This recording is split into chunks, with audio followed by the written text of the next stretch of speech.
But if I understood what you said that my position had changed, that today I was defensive because we didn't have the evidence to prove our assertions that your government had installed long-range missiles in Cuba. Well, let me say something to you, Mr. Ambassador. We do have the evidence. We have it, and it's clear and incontrovertible. And let me say something else. Those weapons must be taken out of Cuba. And next, let me say to you that if I understood you with a trespass on credulity that excels your best, you said that our position had changed since I spoke here the other day because of the pressures of world opinion and the majority of the United Nations. Well, let me say to you, sir, you are wrong again. We have had no pressure from anyone whatsoever. We came in here today to indicate our willingness to discuss Mr. U Thant's proposals, and that is the only change that has taken place. But let me also say to you, sir, that there has been a change.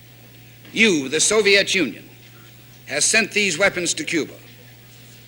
You, the Soviet Union, has upset the balance of power in the world. You, the Soviet Union, has created this new danger, not the United States. And you asked with a fine show of indignation why the President didn't tell Mr. Gromyko on last Thursday about our evidence, at the very time that Mr. Gromyko was blandly denying to the President that the USSR was placing such weapons on sites in the New World. Well, I'll tell you why.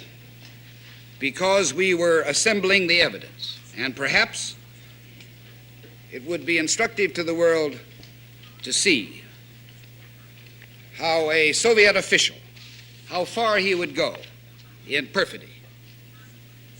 Perhaps we wanted to know if this country faced another example of nuclear deceit, like that one a year ago, when in stealth the Soviet Union broke the nuclear test moratorium. And while we're asking questions, let me ask you why your government, your foreign minister, deliberately, cynically deceived us about the nuclear buildup in Cuba. And finally, the other day, Mr. Zorin, I remind you that you didn't deny the existence of these weapons. Instead, we heard that they had suddenly become defensive weapons. But today, again, if I heard you correctly, you now say they don't exist, or that we haven't proved they exist, with another fine flood of rhetorical scorn. All right, sir, let me ask you one simple question. Do you, Ambassador Zorin, deny that the USSR has placed and is placing medium and intermediate range missiles and sites in Cuba? Yes or no? Don't wait for the translation, yes or no?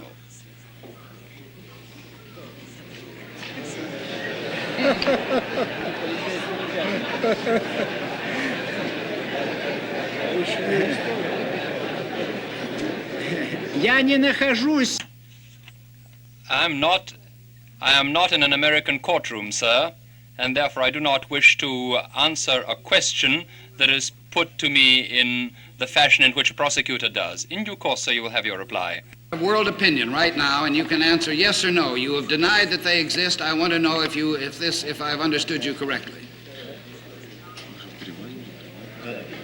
I should like to say, Продолжайте вашу речь, господин Стивенсон. Sir, will you please continue your statement? You will have your answer in due course. continue your statement, please. You will receive the answer in the due course. Do not worry.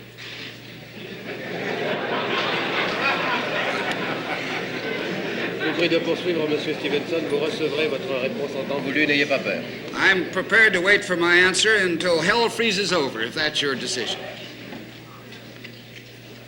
And I'm also prepared to present the evidence in this room.